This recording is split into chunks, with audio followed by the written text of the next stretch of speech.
nɛgɛ kanɲɛ 17 bɛ Gomosagu sigida la ani 17 bɛ Washington DC Amérique faba kɔnɔ. A y'a bisimila Mali kura jamukan kɛnɛ kan.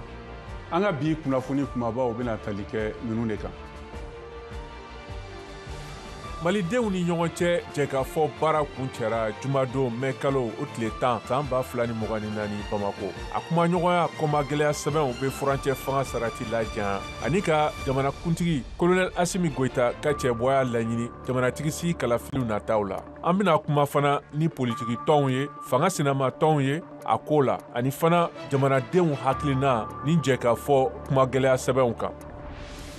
Rusi jamanakuntigi ka sarati kura hukumu kɔnɔna na, Rusi jamanatigi n'o ye Vladimir Putin ka sɔrɔ ko cɛkɛda ɲɛmɔgɔba dɔ sigili n'o ye Andrei Boulosov ye ka kɛ jamana lafasali ministre ye. O ye tamasiyɛn ye min b'a jira ko Rusi jamanakuntigi bɛ nafa min bila kɛlɛ sɔrɔko la walasa ka fanga sɔrɔ min bɛna kɛ a ka fɔ la kɛlɛjan ye Ukraine jamana kan. Israel ni Hamas kɛlɛjuguw ye Israel cɛdenw kunbɛn Hamas kɛlɛli la tɛnɛndon Gaza mara la kɛrɛnkɛrɛnyala Rafa, hali n'a y'a sɔrɔ Ameriki jamana ye lasɔmini kɛ kɛlɛba dɔ kan nin dugu ninnu na min falen don kosɛbɛ ani farati min bɛ yɛrɛmabila ma Palestine mara kɔnɔ kɛlɛw bannen kɔfɛ.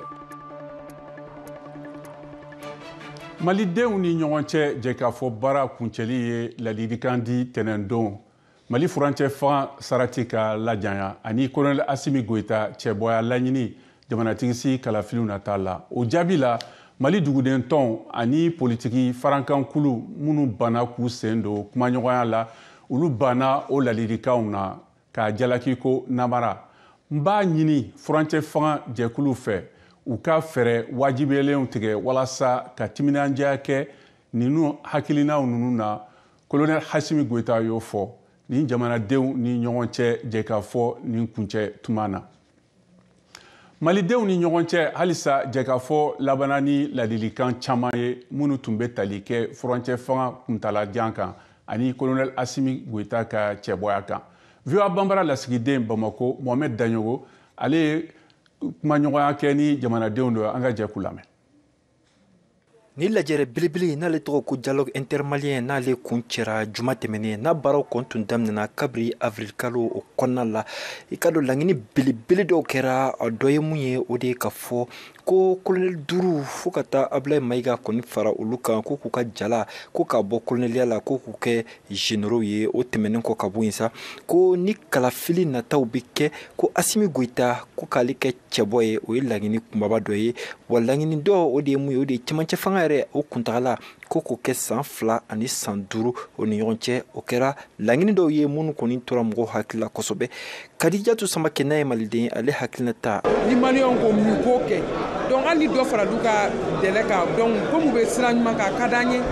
An bɔra ka mun fɔ sisan n'olu kɛra laɲini kunbabaw ye mun kɔni tora malidenw kunna n'olu de bɛ bɔlɔlɔ siraw hali kunnafonidi gafe fanbaw kɔnɔ. Zumananci Dunbiya n'ale kɔni tun ye lasigiden kɔrɔ ye n'ale kɔni sen fana tun bɛ nin baara ninnu na ale y'a jira k'a fɔ ko baara ma dan nin kofɔli ninnu dɔrɔn ma ko jamana kunkan ko kuma bɛɛ lajɛlen ko da donna o la. Zumananci Dunbiya n'i y'a jateminɛ jamana taabolo sira fɛn fɛn gɛlɛya fɛn fɛn b'a kɔnɔ a bɛ gɛlɛya fɛsɛfɛsɛra wa fura mun kan ka se ka sɔrɔ gɛlɛya ninnu na walasa basigi kotoɲɔgɔntɔ la ani kelenya u bɛ se ka sabati Mali kɔnɔ cogo min na o kɛra mais fɛn min ye démocratie ko ye fɛn min ye yuruguyurugu ko ye fɛn min ye kalanko ye fɛn min ye baarako ye fɛn min ye lakanako ye foyi de ma to kɔ ni maliyɛnw m'u da don min na ka tila k'a fura fɔ a ma kɛ dɔrɔn k'a fɔ ko an b'a fɔ ten mais k'a fɔ ka tila k'a fura fɔ hakili la k'a fɔ gouvernement a b'olu de ka bolo kan sisan. O la sa maa caman bɛ yen olu y'a jira k'a fɔ ko baara in kɔni ko tɔ ka jɛ don sabula maa caman bɛ yen olu sen tun kan ka ye nin baara in na olu ma na kɛrɛnkɛrɛnnenya n'o ye parti politique dɔw ye. Parti politique minnu ma sɔn nali ma n'u ye déclaration kɛ ne b'a f'u ye de halisa ne de kun taara u nɔfɛ awɔ ne de kun taara u nɔfɛ wa o tun ma ban ne bolo dɛ parce que Mali ko kuma filɛ mɔgɔ bɛ kuma de ko nin ka di nin ye. An bɛ niveau min na an tɛ se ka nin bingo fɔ an tɛ se ka nkalon dilan ne y'u wele n ye Amadou Koita de wele siga tɛ min na l'ancien ministre de la construction citoyenne n y'a wele n ko a ka d'an ye jeliw bɛ t'u nɔfɛ u kan t'an ka don Mali sigi ka kuma la u ko n ka taa an ka kuma n'an kumana o bɛ na an kilala o kuma la an kan ka taa décret bɔra k'a fɔ ko parti suspendra donc ni parti suspendra o kɔrɔ ko parti tɛ se ka ne reçoit en tant que parti u ka faamuya kɛra o ye donc o la u ko an k'an jɔ fɔlɔ a ko ka ɲɛɲini o de bɛ ne dala parti politique ka kuma la donc k'a fɔ u banna o ma ban ne tɛ don détail kɔnɔ min tɛmɛna ne n'u cɛ ne bɛ k'o de fɔ aw ye nka maliden bɛɛ de ɲɔgɔn kuma don. Ni bara minnu kuncɛlen filɛ nin ye o laɲini kunbaba dɔ kɛra mun ye halisa o de ka fɔ sigikafɔ halisa u ka to senna kɛrɛnkɛrɛnyala jamana ɲɛmaw ani bamancikulu olu ni ɲɔgɔn cɛ jamana ɲɛma yɛrɛ n'o ye colonel Asimi Goita n'ale ye kuma ta ale yɛrɛ ka fɔ ko maa o maa ni sigikafɔ de kɔni ka di ye olu kɔni olu sigikafɔ olu ma ban o ma. Mohamed Daɲo ko VOA Bambara tɔgɔ la ka bɔ Bamako.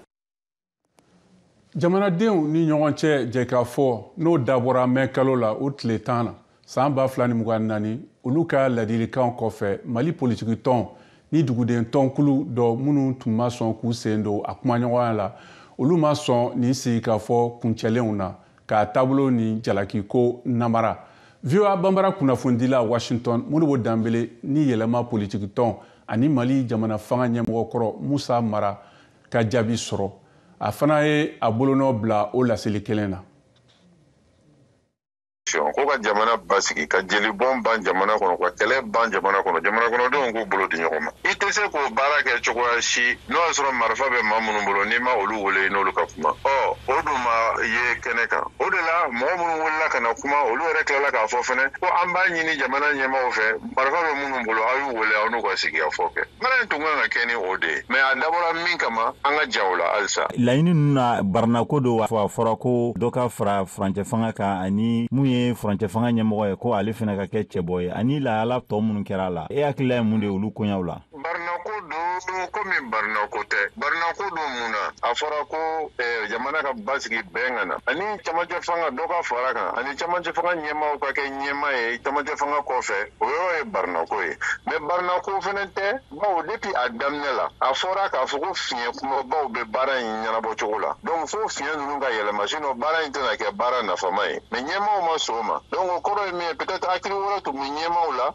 min tɛ baara in yɛrɛ sigi kun ye o hakili wɛrɛ an ɲɛ bɔ o de la conclusion na. Bɛrɛbɛrɛ tɔn dɔw ani kulu dɔw u y'a yira k'a fɔ laɲini minnu kɛra k'u ma jɛn n'a ye n'i ma fili aw yɛrɛ b'o kulu in kɔnɔna la aw bɛ fɛ ka mun de fɔ tigitigiya la. Politiki tɔn damadɔw de bɛ olu ma sɔn ka don a la ni ka da olu ka lahalaw kan mais n'i ye Mali politiki tɔn kɛ 100 ye 95 olu faralen bɛ ɲɔgɔn kan ka ni lajɛ in fɔ a fɔra ko sigikafɔ ka kɛ ka dan ni bɛn ni karama ye jamana kɔnɔ sigikafɔ taara bange min na o tɛ bɛn ni karama ɲinini ye o ye fɛn wɛrɛ ye camancɛ fanga in gafe de b'a la o gafe in ye fɛn bɛɛ ɲɛnabɔ ka tila k'a fɔ k'u ka segin o kan tuguni camancɛ fanga bɛna ɲini ka kɛ mandat normal ye fo ka tɛmɛ mandat normal kan an bɛna se san 4 na sisan kuranko bɛ cogoya min na Mali la kataba 4 don bɛɛ b'a dɔn ne hakili la an mago bɛ k'o gɛlɛyaw ka fɛɛrɛ sɔrɔ olu de la sa fanga ko kuma politiki ko kuma nafa bila an yɛrɛ bakun ka nafa sanfɛ an bɛ se ka transition in gulo cogoya di ka na ordre normal kɔnɔ. Aw ye ni laɲini ninnu kɛ mais o wagati kelen fana na maliden dɔw de fana bɔra minnu fana bɔra ka na ni laɲini kɛ aw bɛɛ ko Mali ko mun de la aw dɛsɛlen don ka bɛn ko kelen kan.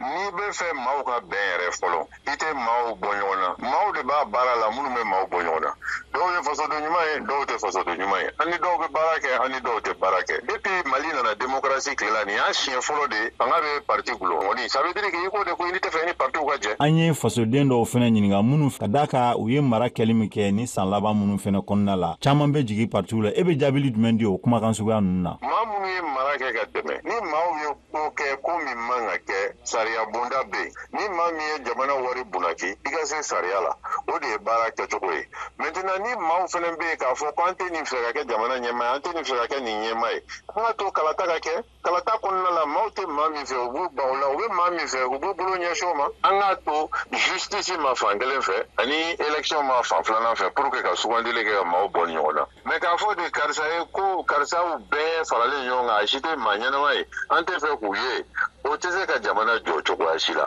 an minnu ye mara kɛ maa caman bɛ yen maa tɛ se k'a fɔ k'olu bolo mara Mali wari la o ne ni ɲɔgɔnna camanw fana bɛ yen donc ɲuman bɛ politiki mɔgɔ la komi ɲuman tɛ politiki mɔgɔ la ɲuman bɛ sɔrɔsiw la komi ɲuman tɛ sɔrɔsiw la ɲuman bɛ presse la komi ɲuman tɛ presse la o kama an tɛ se k'a fɔ k'an bɛ politiki mɔgɔ bɛɛ bila minɛn kelen kɔnɔ k'o minɛn datugu k'a fɔ k'an mago t'o la o tɛ se ka kɛ an k'a to jamana kɔnɔdenw k'u ka sugandili kɛ. halisa malidenw ni ɲɔgɔn cɛ jɛkafɔ kuncɛlenw kɔfɛ ni politiki tɔnw ni sigida jɛkulu dɔ banna ayiwa o kɔma gɛlɛya sɛbɛnw na o hukumu kɔnɔna na VOA Bambara kunnafonidila Washington Mariam Traoré farala Bubu Kabe kan n'ale ye Buguni mara dugudentɔ o ɲɛmɔgɔ ye la olu masala an k'u lamɛn. tiɲɛ don sigikafɔba tɛmɛna malidenw ni ɲɔgɔn cɛ kɔsada in na yɔrɔ a bɛɛ tugutugula ɲɔgɔn na a kɛra an yɛrɛ ka sigidaw la n'u ko commune ka bɔ yen nɔ ka na kɛ région kɔnɔna na kɔsada in na sa ka taa kalo tile 6 la ka na se a tile 10 ma an yɛrɛ taara Bamakɔ ka taa a phase nationale baaraw kɛ ala barika la rapport général o dira président ma bi sɔgɔmada in na n'o ye mai kalo tile 10 ye ntɛnɛn ne kuma a kɛnɛ kan laɲini kɛra an fɛ minnu nana ka na ɲɛfɔ an ye a ɲinina de k'a fɔ ko maliyɛnw gɛlɛyaw ni fɔɲɔgɔnkɔ ni furuku minnu b'a ni ɲɔgɔn cɛ a ka ca la na an yɛrɛw sigira i n'a fɔ a kun bɛ kɛ an ka jamana in kɔnɔ ka kɔrɔ cogoya min na ka sigi ka kuma kɛ an bɛ bɛn ko la wa n'an bɛnna min na k'o labɛn o tiɲɛ man di an ni ɲɔgɔn cɛ ala barika la o baaraw de daminɛna a kɛra ten o cogo la a sen fɛ maliyɛnw kumana u ni ɲɔgɔn cɛ la ka kuma koyi ka d'a kan fɛn fɛn duti bɛn min ma yɔrɔ min na o y'o sɛbɛkɔrɔ fɔ a bɛ labɛn cogoya min na k'o fana da don la k'o walawala o de nana ka na fara ɲɔgɔn kan en tout cas a kɔni baaraw kun cɛra jumadon kalo tile 10 an yɛrɛ y'a ye k'a fɔ yɔrɔ dɔw la an ka fɛɛrɛtɔn mɔgɔw ma sɔn k'u sen don a la ten kosɛbɛ yɔrɔ dɔw la u sen donna na yɔrɔ a jama dɔgɔyara dɔɔni commune na mais région kɔnɔ u ka mɔgɔw o fɛɛrɛtɔn mɔgɔw u nana o national yɛrɛ la dɔw fana nana mais o n'a ta bɛɛ dɔw kɔni ma sɔn k'a fɔ k'u yɛrɛ sen t'a la o kuma fɛn minnu bɔra kɔnɔna na k'u ti jɛn o ma o ye jamana ko de don bunadamaden ko don ka mana ko mana labɛn cogo cogo i bɛ taa sɔrɔ a ti bɛn dɔw ma dɔw b'a sɔrɔ u t'u sago sɔrɔ a la quoi i n'a fɔ ko labɛnba a kulu ɲɛmɔgɔya kun b'an bolo a y'a fɔ ka papier ka ɲɛfɔli kɛ président de la transition yɛrɛ ɲɛna o fana ka da sira ma tiɲɛ don baaraw kɔni kɛra k'a ladon laɲiniw kɛra an balima minnu bɛ yen sa n'u ma sɔn ka na kɛnɛ kan hali bi dayɛlɛlen d'u ye hakilina minnu b'u fɛ k'a fɔ ko sigikafɔ nin o ninyɔrɔ ye ala min ye n'u bɛ se k'o lase u ma se ka baara kɛ n'o cogoya min na u yɛrɛ n'o ko fɛɛrɛw ta. I da selen filɛ nin ye o min ma n'o ye bɛrɛbɛrɛli tɔn ani ka fara jɛkulu manamafɛntigi kɔrɔw kan a yirala k'a fɔ olu kɔni ka kulu fanba ma sɔn ka ye kɛnɛ kan u ma ye marabolo kɔnɔ i n'a fɔ u ma ye faba kɔnɔ cogo min na o tɛna kɛ fiɲɛ ye wa. fiɲɛ don ka d'a kan ko mana kɛ cogo cogo ni mago bɛ bɛɛ la ni ma se ka bɛɛ lasɔrɔ i hakili b'a la bɛɛ fɛn fɛn kana n'o bɛɛ mana i yɛrɛ b'a ye k'a fɔ majɛ dɔ b'i ka kɛlen jɛ nka o n'a ta bɛɛ da de ma tugu a fɔra ko bɛɛ ta bɛɛ lamɛn da ma tugu fiyewu dɔw bɛ funu kɔnɔ bi dɔw bɛ dimi kɔnɔ u b'a la k'a fɔ a kɛcogo dɔ kun b'olu bolo a kan ka kɛ ten ni ɲɛfɔliw kɛra laɲiniw mana sabati k'a fɔ ko bolo bɛ ka da kow la dɔɔni komi da ma tugu hali an yɛrɛ minnu b'a kɛnɛ kan i bɛ taa sɔrɔ hakilina dɔ kun b'an na olu ma se ka ta ba la o don an n'o laseliw kɛ yalasa u se ka don ba la cogoya min na ka d'a kan bɛnmuruti de bɛ yen kow de bɛ yen i b'a dɔn jamana in bɛ gɛlɛya dɔ de kɔnɔ maramu fana b'o f'i ye o jamana in bɛ gɛlɛya min kɔnɔ dɔw fana kun b'u sago de sɔrɔ o la dɔw yɛrɛ ka sɔrɔ de kun b'o la o de kun ka di an ka to tan o de kun ka di dɔw ye tiɲɛ la n'a fɔra k'o bɔra u bolo kan ayiwa k'a fɔ k'a bɛna bila minɛn kɔnɔ min n'olu t'u sago sɔrɔ kɔnɔ a b'u tɔɔrɔ o kuma f'u ka hakili jagabɔ kɛ f'u ka sira ye sira min ni jamana ye o ka kɛ sɛbɛ sira ye min ni jamana bilal'o kan o kuma n'o kɛra u bɛna ka na a ko n'u ta donc an kɔni bɛ laɲini kɛ sa an yɛrɛ ka laɲini na an y'a fɔ jamana marabaaw kana maa si to yen u ka gɛrɛ bɛɛ la ka bɛɛ lamɛn walasa bɛɛ bɛ se ka en tout cas sen don jamana yɛrɛ an bɛ min ɲini n'o ye lafiya ni bɛn ni basigi ye jamana kɔnɔ bɛɛ sen bɛ se ka don o la bɛɛ bɛ se ka k'o maa ye o waleya kɛbaga ye walasa Mali bɛ se ka lafiya cogoya min. N'i y'a jateminɛ barosigi ɲɔgɔnna dɔw tun delila ka kɛ ka kɔrɔ ka na se min kuncɛlen filɛ nin ye jumadon e bolo nin barosigi min kuncɛlen filɛ nin ye a bɛna sɔn ka taabolo sira kura wɛrɛw di Mali ma malidenw yɛrɛ bɛ Mali kura min nɔfɛ u baaraw ka se ka lawaleya wa. o yɛrɛ de ye an yɛrɛw hakilina ye ka d'a kan jamana in kɔnɔ sigikafɔ caman de kɛra kuma caman de fɔra dɔw kun fɔra ka se hakɛ dɔ la o caman seginna na k'olu yakubaya da kun donna ko dɔw la k'a fɔ k'o bɛɛ waleya k'o danna hakɛ dɔ la hali bi segin kɛr'o kan k'a fɔ ko k'olu k'o don ba la sigikafɔ minnu kɛra olu yɛrɛ ka majɛ dɔw kun bɛ laɲini dɔw kun bɛ minnu kun tilennen tɛ u ɲɛsinnen dɔ yɔrɔ min na o kun t'a ye ten kosɛbɛ yalasa k'o bila o minɛ kɔnɔ o baara fana caman de kɛra nin sen donc o la an ka sigikafɔ ninnu caman fana kun kɛlen don kɔfɛ mɔgɔ dɔ ka laɲini na dɔ ka dɛmɛ na nin kelen bɔra Mali de kɔnɔ.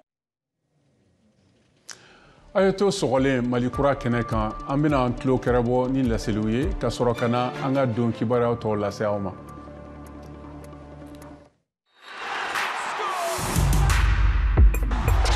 Season 4, rocking with the best.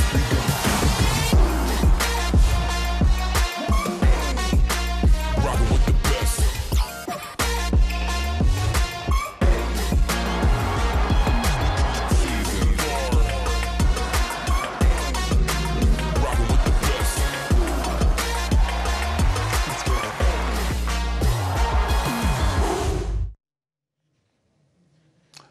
aw bɛ halisa VOA Banbara Malikura jɛmukan de kɛnɛ kan. Niger jamana na fanga ɲɛmɔgɔ y'a jira sibiridon o mɛn kalo o tile 11 san 2024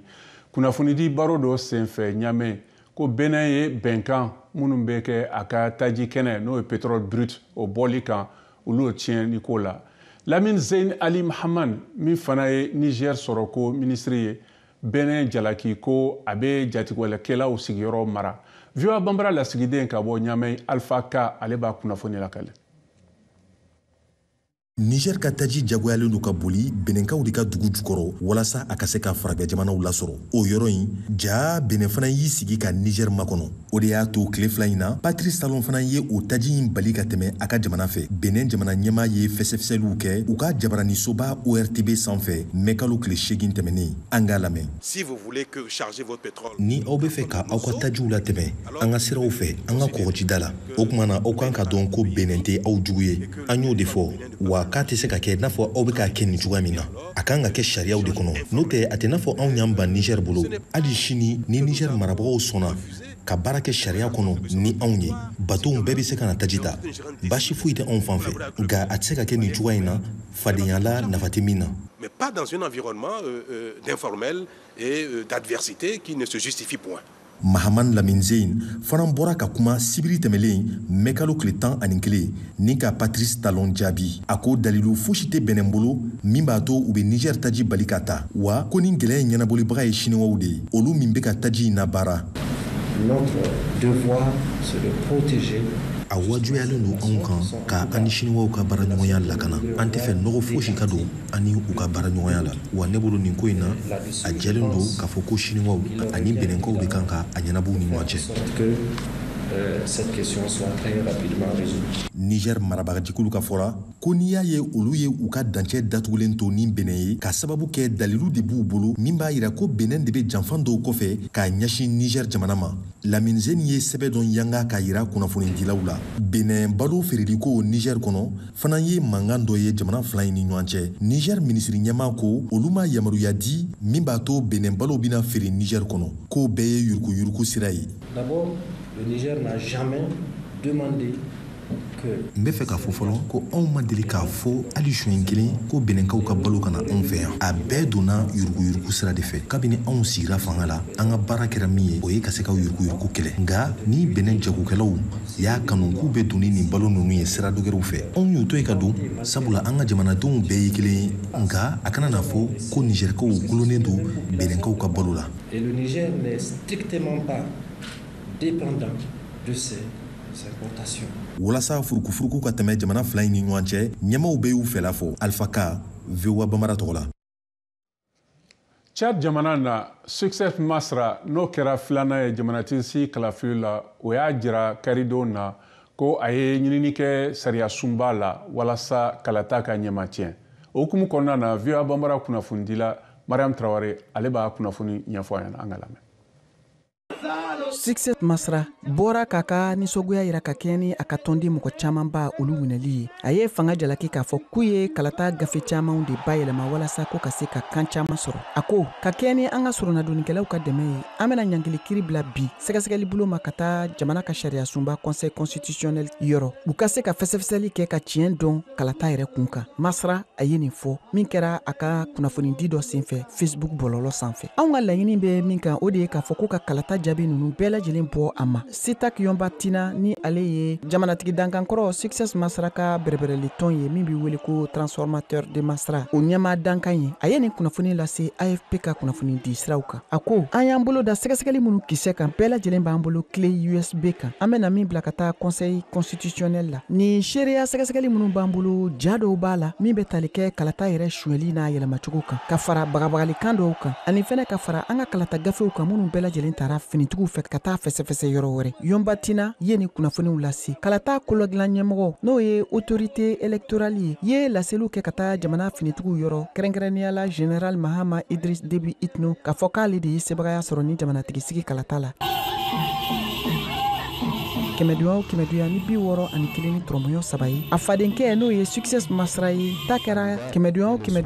18 ani tɔrɔmɔɲɔ 53 ye ka kɔn o ɲɛ success masra tun ye a ka sebagaya kofɔ ni jamanatigisigi kalata in na ka kangardakan bila ka taa debi ale ka fan ma k'u kana sɔn ko ka kalata jaabiw yɛlɛma u ka bɛrɛbɛrɛli tɔn ye laseliw kɛ k'a fɔ ko u ka tɔnden mɔgɔ camanba de be yen minnu bɛɛ lajɛlen minɛna ni k'u jalaki fɛnɛ k'a fɔ k'u ye taabolo dɔw ta ka ɲɛsin a ka bɛrɛbɛrɛli tɔnden dɔw ma mɔgɔ 76 denmisɛnnin fitinin dɔw bɛ o la den minɛlen don ni waati in na ka bila kaso la kabini tɛnɛndon minnu jalakilen don k'a fɔ ko u ye kalata gafe dɔw n'o bɛ wele ko carte d'électorale dɔw yuruku kalataso caman kɔnɔ walasa ko ka se ka wote ni maa kofɔlen ninnu bɛɛ lajɛlen ye success masra ale ka tɔndenw ye min bɛ wele ko transformateur de masra i n'a fɔ jamana ka kiiritigɛsoba procureur de la république o ɲɛmɔgɔ ye kunnafoniw lase cogo min na njamina u ka jamanatigisigi kalata jaabiw bɛɛ lajɛlen bɔli makɔnɔlen don mɛ kalo tile 23 sɛgɛsɛgɛliw kɔfɛ min kɛra ni success masra ale ka jalakiliw ye ka kiiri bin ka fara yasin abdrahaman sakin kan ale min fɛnɛ ma sɔn a ka plasi 8nan jɔyɔrɔ ma Rusila jamanakuntigi n'o ye Vladimir Putin ale ka sɔrɔ ko ɲɛmɔgɔba dɔ sigili n'o ye Andrei Belousov ye ka kɛ lafasali ministre ye o ye tamasiyɛn ye min b'a jira ko Rusi jamanatigi bɛ nafa min bila kɛlɛ sɔrɔko la walasa ka fanga sɔrɔ min bɛna kɛ a ka fɔ la kɛlɛjan ye Ukraine jamana kan sɛgɛsɛgɛlikɛlaw dalen b'a la o majɛya ni lakana ministri Sergei Shogun min bɔra a jɔyɔrɔ la n'o kɛra jamana lakanani tɔnba n'o ye Conseil national de sécurité o ɲɛmɔgɔba ye n'o bɛ kɛ sababu ye k'a bɔ fɔlɔmɔgɔ la Israel kɛlɛjugu ye Israel finitigiw kunbɛn Hamas kɛlɛli la tɛnɛndo Gaza mara la kɛrɛnkɛrɛnna Rafa hali n'a y'a sɔrɔ Amérique jamana ye lasumuni kɛ kɛlɛba dɔ kan nin dugu nin na min falen do kosɛbɛ adamadenw na ani farati min bɛ yɛrɛbila la Palestine jamana kɔnɔ dɔgɔkun kelen ma tɛmɛ dɔɔni Israel ye sɔrɔdasiw ka bingani daminɛ ka Rafa yɔrɔ nin na Palestine jamanaden 1,4 dagalen bɛ o yɔrɔ min na Amérique cidenyaso ɲɛmɔgɔ Anthony Blinken y'a jira ko bingani min kɛra nin dugu nin na min falen bɛ mɔgɔw la o tɛna se ka laɲini fɔlen nin sɔrɔ n'o ye ka Hamas ban karidon n'o ye mɛ kalo o tile 12 san 2024 jama timinaniyalen dɔw ye lajɛ ɲɔgɔn lajɛ jene kilomɛtiri 170 ka bɔ Bamako la walasa k'u sen don misiriba laada o bɔgɔbari baaraw lajɛ nin na n'o bɛ mɔgɔw sama ka bɔ jamana fan bɛɛ la san o san via Bambara lasigiden ka bɔ Bamako George Atino ale b'a lakana ye bi misirimu ha a jara wa fana an bɛɛ an wasara quoi ne ye ji de ta ka n'a kɛ bɔgɔ la k'a daminɛ depuis kunu wulafɛ fo ka n'a bila bi sɔgɔmada in na an kɔntana wa an wasara ala ka san wɛrɛ yira an na jɛnɛ misiriba muni o ye cogoya fana ye wasa ka jɛnɛkaw ani malidenw olu ka sinjiya kɔni sinsin wa o de sira fɛ Mali seko ani dɔnko ministri kɔrɔ ani jabɔlan do fana Sheikh Umar Sisoko ale bɛ o sereya bɔ a bɛ fɛn fɔlɔ min jira na ni y'a nisɔndiya b'o ye o ye jama faralen bɛ ɲɔgɔn kan cogoya min na kanu kɔnɔna na bonya kɔnɔna na ka nin baara nin kɛ ɲɔgɔn fɛ ayiwa san o san de u bɛ ɲɔgɔn sɔrɔ yan ka nin baara nin kɛ o bɛ fɛn min jira na o ye adamadenw u bɔra kabila fɛn o fɛn na u bɔra siya fɛn o fɛn na n'u y'u fara ɲɔgɔn kan u bɛ kabako de kɛ lɛri wɔɔrɔ baara kɔfɛ mansɔnw ani jɛnɛkaw olu kɔni ka baara kɔni kɔfɛ misiriba munna ka ban pewu o kɛnɛ kɔni ɲɛnajɛ in o bɛ sɔrɔ ka kuncɛ ni jɛnɛ alimamiba ale yɛrɛ ka duwawu ye ka ɲɛsin maaw ma fɛn fɛn kɔni sera nin kɛnɛ in kan an fɛ jɛnɛ ni y'an ka lahala minɛ jɛnɛkaw bɛɛ bi jɛ min na k'a fɔ ko an ka laada don an ka fɛti don misiri mun y'a dɔ ye lahala ye wasabɔ ni fana ye seede ye aw ye jama ye donc nin ye jɛnɛkaw de ta ye maa de bɛ se ka don an nafa n'o tɛ kɔni jɛnɛ kɔni nin y'an ka lahala de ye donc n'an nana bi k'a fɔ ko an nana misiri mɔgɔ an nana fête la an bɛ ala barika da o la ala min y'a ɲinata ala ka san wɛrɛ ta jira an na an bɛ ala deli ya rabbi naaba ninnu bɛɛ n'a ka hamina ko don bɛɛ n'a ka jɔlɔna ko don bɛɛ n'a ka laɲini don ala ka laɲini bɛɛ lajɛlen sabati. Bana sisan nisɔndiya ni hɛrɛ kɔnɔna la i n'a fɔ aw tulo b'a la cogo min na dɔnkili ani nisɔndiyatɔ kɔni o bɛ fan bɛɛ fɛ yan jɛnɛ ni kɔni ye kɛnɛ ye mun na jɛnɛ siya bɛɛ kɔni bɛɛ lajɛlen tun bɛ yan nisɔndiya ani hɛrɛ kɔnɔna la o la an b'a fɔ ko an bɛ ɲɔgɔn sɔrɔ san wɛrɛ nin kɛnɛ ɲɔgɔnna wɛrɛ kan George Atino jɛnɛ VOA Bambara tɔgɔ la. Sisan an ka farikolo ɲɛnajɛ kunnafoniw ka bɔ Bamako VOA Bambara lasigiden Saka Traoré bolo. Mali chifu ni farikolo ɲɛnajɛ minisiri Abdul Kasim Fɔnba ka kunnafonidi dɔ senfɛ a y'a lase k'a ka minisiriso bɛ na farikolo ɲɛnajɛkɛyɔrɔ dɔw labɛn Bamako sigida 6 kelen-kelenna bɛɛ la. Mali sɛnɛntɔlɔnta fédération ɲɛmayaso ye bolomafara di CFA wari $150,000 Musa Sylvain Jakite Mali sɛnɛntɔlɔnta fédération ɲɛmayaso ɲɛmadankan fɔlɔ ka laseliw filɛ. Abi Mali mago bɛ a den bɛɛ ka dɛmɛ la. Moi, je pense que farikolo ɲɛnajɛ minisiri ni anw mana an bolo di ɲɔgɔn ma ka ɲini ka balontan denmisɛnninw ka balontan yɔrɔw dilan ka sababu kɛ u ka se ka balontan la fɛn fɛn bɛ don balontan développement ni animation na de façon directe a bɛ an concerné donc an b'an ka rôle kɔnɔ n'an bɛ se ka dɛmɛ min k'o la an b'o kɛ minisiri ka initiative ɲana an fana bɛ se k'a dɛmɛ ni dɛmɛ min ye an b'o kɛ. Et je pense que Athéna Dan même 50 000 francs, si tu veux faire un stade de 50 000 places, c'est un goutte d'eau dans l'océan. Mais si vous voulez aménager des terrains de foot pour permettre aux enfants de jouer, donc c'est pas ça. Le ministère labɛn ma bɔ a kun fɛ o farikolo ɲɛnajɛ suguya caman bɛna ka kɛnɛw kan ka balontan n'o ye aw ka baara ye aw bɛna kasidonni caman sɔrɔ a kɔnɔna na. An b'o de ɲini on cherche ka chance di bɛɛ ma c'est à dire que denmisɛnnin dɔw bɛ yen i b'a sɔrɔ licence t'u bolo u bɛ quartier kɔnɔ courage t'u la ka bɔ k'u bɛ wuli ka taa balontan équipe dɔw la mais ni balontan yɔrɔ b'u kɛrɛfɛ n'u jouera mɔgɔw bɛ se k'u ye a bɛ kɛ sababu ye u b'u ta ka taa yɔrɔ wɛrɛ. Moi je pense que an bɛ o de ɲini na et puis o de bɛ an ka projet kɔnɔ. A baaraw ma kɔnɔnen don kosɛbɛ ni nisɔndiya belebele ye VOA Bambara tɔgɔ la Bamakɔ Siaka Traoré ka laseli don.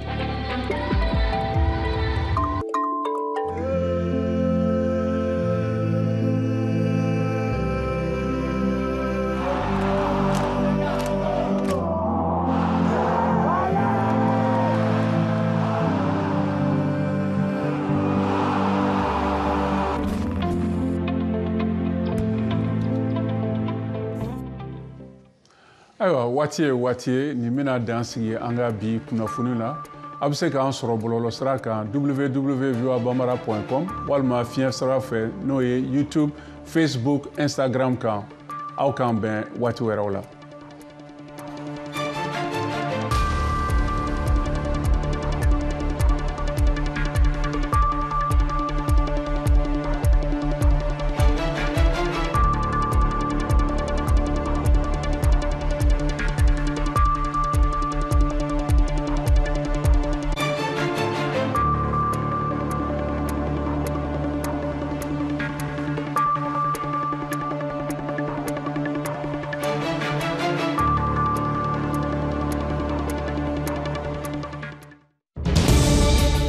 Washington Forum, le rendez-vous hebdomadaire de VOA Afrique à ne pas manquer. Chaque semaine, nous sommes ensemble pour 30 minutes pour décortiquer les grands sujets qui font l'actualité. Avec nos analystes et nos reporters, nous allons au fond des choses. Politique, économie, société, culture. Nous posons le débat et nos analystes sont là pour apporter l'éclairage. Washington Forum, c'est aussi vous, le public. Vous pouvez participer en réagissant au thème de la semaine sur nos réseaux sociaux. La rédaction de VOA Afrique vous donne rendez-vous sur ces chaînes.